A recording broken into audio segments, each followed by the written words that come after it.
Okay, welcome in. I want to do something I haven't done in quite some time, which is do a player's career. And if I could get more into this and have more time, I would love to be able to cover more players, just besides the few that I have reviewed. So today I'm going to look at the career of Shea Weber. I just wanted to say before I get into his stats and awards and all that other jazz, I just want to talk about how underrated the 2003 NHL draft really was. So he would be drafted 49th overall in 2003, which is I think is a second round pick or a third round pick, if I'm not mistaken. Let me just double check. I actually have the list in front of me. I want to say it was a second. Yeah, second round pick and 49th overall, I think. Yeah, yeah, second round pick, 49th overall. But let me just go through some of the bigger names that were drafted ahead of him. And I believe, I think there's only three, maybe four people still playing to this day from this draft. So Pittsburgh selected Marc-Andre Fleury. He's obviously still playing for the Minnesota Wild. He obviously had a fantastic career and a Hall of Fame career at that. Carolina would draft Eric Stahl. He obviously went on to win a cup with the Hurricanes. Nathan Horton would be drafted by Florida. Later on, won a cup with the oh my gosh. Boston Bruins. Obviously, I should have mentioned that Fleury won a few cups with the Penguins as well. Thomas Vanek would be drafted by Buffalo. Unfortunately, he didn't win any cups, but he had a hell of a career. Ryan Sutter, I believe, is still playing, was drafted by Nashville in the first round. Dion Phaneuf was selected by the Flames. Jeff Carter was picked by Philadelphia. Dustin Brown, Mr. King himself, was drafted by the Kings that year. And right after him, the 14th overall pick was Brent Seabrook. He obviously went on to win three cups with the Chicago Blackhawks. Zach Parise was drafted by New Jersey that same year. He just recently retired.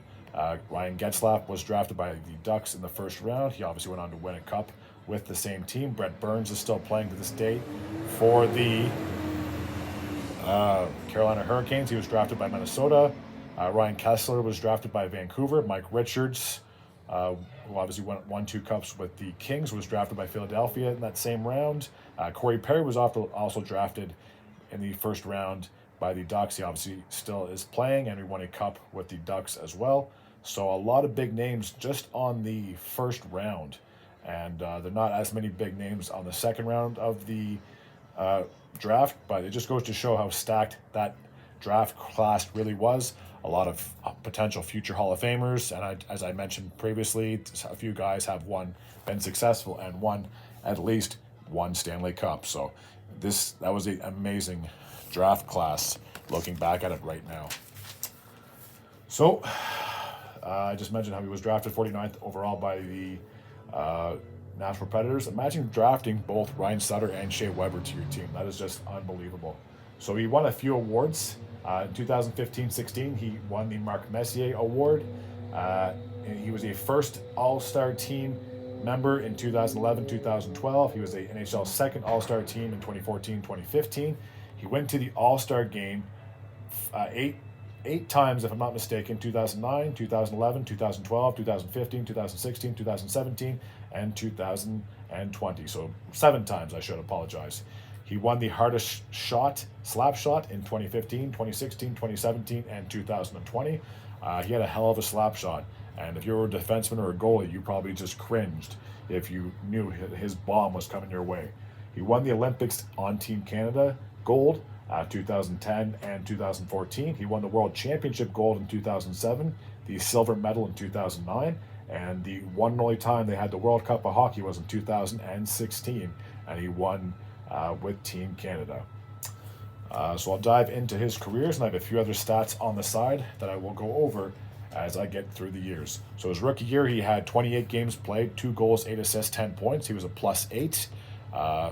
He had 1 game-winning goal and 2 power play goals and 6 power play points. So not too bad for your rookie season. The following year, his sophomore, 79 games played, 17 goals, 23 assists, 40 points. So he tripled up his points from his first year to his second. He was a +13. He had 2 game-winning goals, 6 power play goals, and 14 power play points. So a very impressive second season in the NHL. 2007, 2008, he'd be plagued by injury, missing 28 games, if I'm not mistaken. He had 54 games played that year, 6 goals, 14 assists, 20 points. He was a -6, 2 game winning goals, and 5 power play goals with 10 power play points. So a bit of a drop off from the season before. 2008 2009 was almost a full season, 81 games played, I should say. Sorry.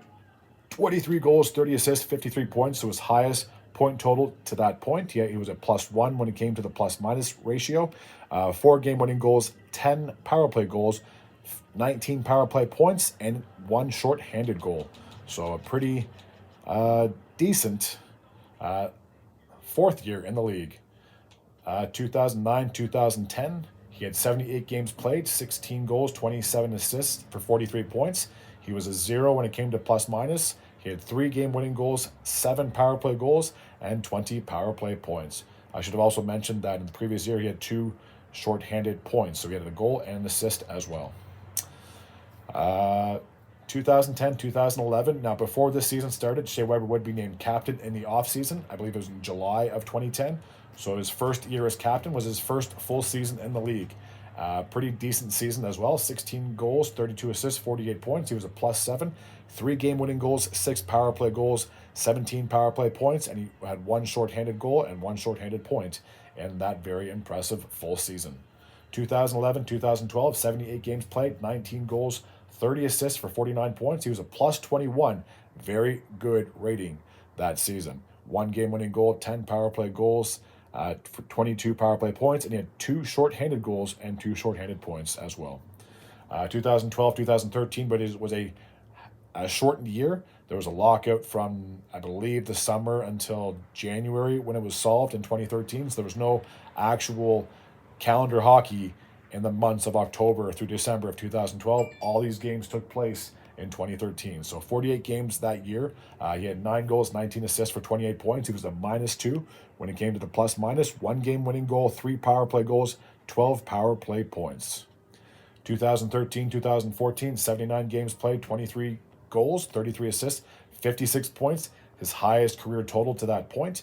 -2 when it came to the plus-minus. 4 game winning goals, 12 power play goals, 26 power play points. So a very good season overall. 2014 2015, 78 games played, 15 goals, 30 assists for 45 points. He was a +15, so very strong in that category. 2 game winning goals, 5 power play goals, 1 power play point, and 1 shorthanded goal, so therefore 1 shorthanded point. 2015 2016, 78 games played, 20 goals, 31 assists, 51 points. He was a -7 that year. 1 game winning goal, 14 power play goals, his highest to that point, 26 power play points, tied his career high for power play points, and he had 1 shorthanded point, which therefore would have been an assist. Now, in the summer of 2016, he would be traded to Montreal for PK Subban, so it would be a 1-for-1 deal. So his first year in Montreal, 78 games played, 17 goals, 25 assists, 42 points. He was a +20, very strong in that category that year. 4 game winning goals, 12 power play goals, 22 power play points, and 2 shorthanded points, therefore 2 shorthanded assists. 2017 2018, he would be plagued by injury. Only 26 games played that year, 6 goals, 10 assists, 16 points, -8. He had 1 game winning goal, 2 power play goals, and 5 power play points, and 1 shorthanded point, so therefore he had an assist in his very brief shortened year that year. 2018 2019, he would play more games, but again, still dealing with injuries. 58 games played, 14 goals, 19 assists, 33 points. He was a +15. He had 3 game winning goals, 5 power play goals, 6 power play points. So a pretty decent season considering he missed a good chunk of time. 2019 2020, he played 65 games that year, 15 goals, 21 assists, 36 points. He was a +8. He had 2 game winning goals, 3 power play goals, 8 power play points. Now, the reason that a lot of players didn't finish this season, or all the players didn't finish that season, was because of the obviously COVID pandemic and how worldwide it was spreading and it was affecting everybody. So they basically shut down the season at the end of, I believe it was March or mid-March, if I'm not mistaken. So even though there was 82 games scheduled, they had to cancel the remaining of the season.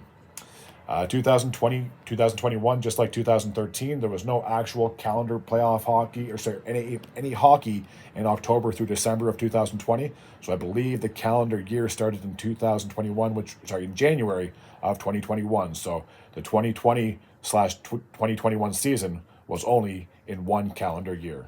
48 games played. Oops, I went over too far. Sorry. 48 games played, 6 goals, 13 assists. He had 19 points. He was a -4 that year. 1 game winning goal, 4 power play goals, no shorthanded points, I believe. I'll just go back over there real quick. And I should also mention that this 2021 season, there was a realignment when it came to the NHL divisions. So all the teams in the US had to possibly move to a different division, and all the teams in Canada were one division. So if you played for Montreal, you only played Canadian teams, and obviously if you're in other Canadian cities, you only played those teams. And then when the postseason rolled around, then they kind of bent the rules a little bit. But throughout the entire season, there was no players crossing the border unless they got traded. But even when they did get traded, I think they still had to get treated to make sure they didn't have the virus on them. It was a very crazy season, to say the least. All right, so he had, for a grand total, I'll see if I can scroll over, 1,038 games played for the regular season, 224 goals, 365 assists, 589 points. He was a +79, very impressive for a defenseman on a plus-minus ratio. He had 35 game-winning goals, 106 power play goals, very good for a defenseman, 239 power play points, 5 shorthanded goals, and 11 shorthanded points, therefore 6 assists. So a very impressive career, to say the least. Now we'll take a look at the playoff stats for Shea Weber. So I'll scroll over. Okay, shouldn't have to go up or down. Oops, let me scroll over one more time. I do apologize. Okay, so we'll scroll all the way down to his first season in Nashville, 2005-2006. Only 4 games played that year, 2 goals, no assists, 2 points. It was a -3 and 1 power play goal. So pretty good for 4 games, but we'll see how he did with the rest of his playoff career. The following season, 2006-2007, 5 games played, 3 assists. He was a 0 when it came to plus-minus and only 1 power play point, so therefore he had an assist. 2007-2008, 6 games played that year, 1 goal, 3 assists, 4 points. 4 points. He was a 0 when it came to plus-minus, and he didn't have any points on the power play or shorthanded. They missed the playoffs in 2008-2009. In 2010, 6 games played, 2 goals, 1 assist for 3 points. He was a -1, and he had 1 power play point. Therefore, he had 1 assist on the power play. The following year, they would finally get out of the first round. 12 games played that postseason, 3 goals, 2 assists, 5 points. He was a +3, very good, and he had 2 power play goals, 3 power play points. So therefore, he had 2 goals and an assist on the power play. 2011-2012, the following year, again got out of the first round, but unfortunately got bounced in the second. 10 games played in the postseason, 2 goals, 1 assist, 3 points. He was a -1. He had 1 power play goal and 2 power play points. Therefore, he had a goal and an assist in the in the power plays, I should say. They missed the playoffs in 2013. They either missed the playoffs in 2013 or 14, one of those 2 years, or he was injured. So the next time he played in the postseason was 2014-2015. Only 2 games played. Very ineffective. 1 assist. He was 0, and he had no power play points in the 2 playoff games for Nashville. Now, 2015-2016 would be a breakout year for the Nashville Predators. They would make it all the way to the second round, but I'll get into that in just a second. So 14 games played, 3 goals, 4 assists, 7 points. He had the most points of a postseason, and despite that, he had -7 when it came to the plus-minus. He had 2 game-winning goals, 1 power play goal, 1 and 2 power play points. Therefore, he had a goal and assist on the power play. So Nashville would win their first-round series, but they would lose their second round in 7 games. So that they were that close to cracking the egg and finally getting to the Western Conference Final. Now, as I mentioned, in the regular season, he would get traded to Montreal. So the following year, his first year in Montreal, 6 games played in the postseason, 1 goal, 2 assists, 3 points. He was a +1. He had 1 game-winning goal, 1 power play goal, and 1 power play point. So therefore, the only goal he had was a power play goal and a game-winning goal. So he covered all 3 of those categories. They missed the playoffs in 2018 and 2019. In 2020, they would resume the postseason in a bubble. I believe all the Eastern Conference teams had to play in Toronto. All the Western teams had to play in Edmonton. So therefore, all the games were played at the Air Canada Centre, or whatever the hell the arena is called now. They always change the name of the arena. Scotiabank, if I'm not mistaken. So in the first round, they would do a play-in round. So therefore, Montreal, who was the last team in the East to get in, would play Pittsburgh, who was the number 5 team at the time, because I think it was the top 12 teams in each conference got into the bubble. So Montreal was the 12th team. Pittsburgh was the 5th team.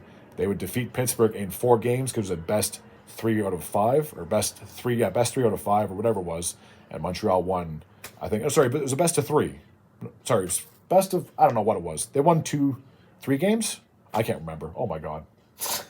They won 4 games because it was a best 3 out of 5. Yes, there we go. So they beat Pittsburgh. Oh my God, I'm so bad.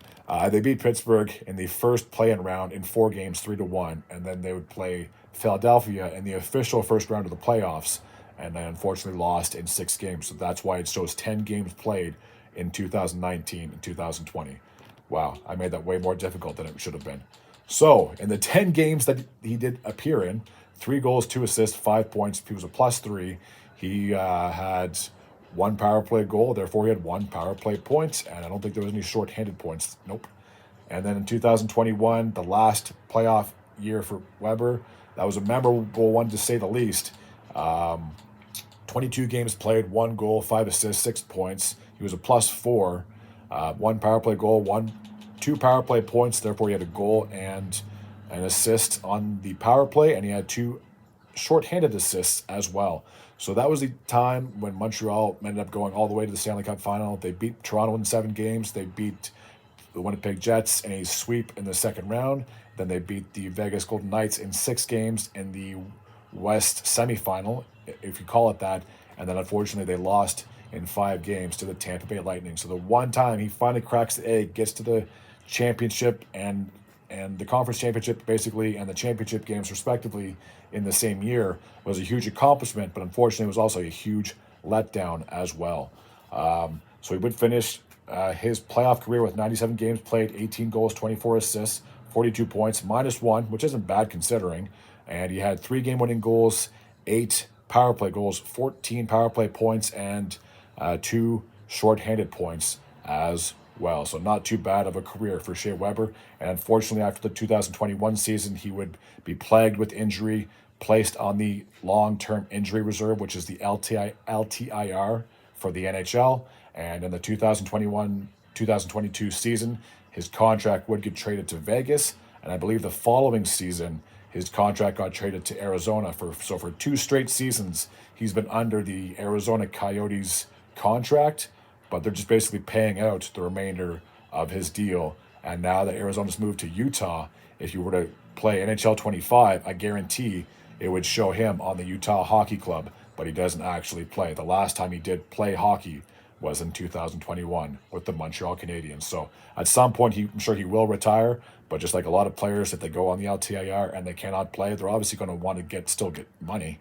So I'm sure once their contract is up, then he'll probably announce his retirement. And again, for a hell of a career, it's very ashamed it came up so short.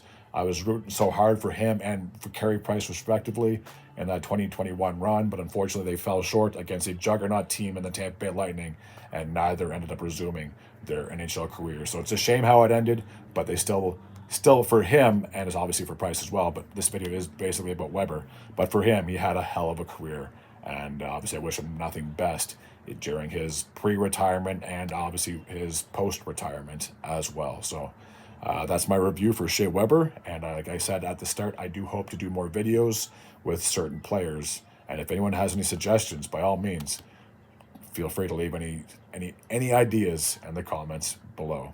As always, if you're new to this channel and you like this type of content, feel free to hit the sub button. I'd be very grateful and very appreciative. Until next time, and as always, take care.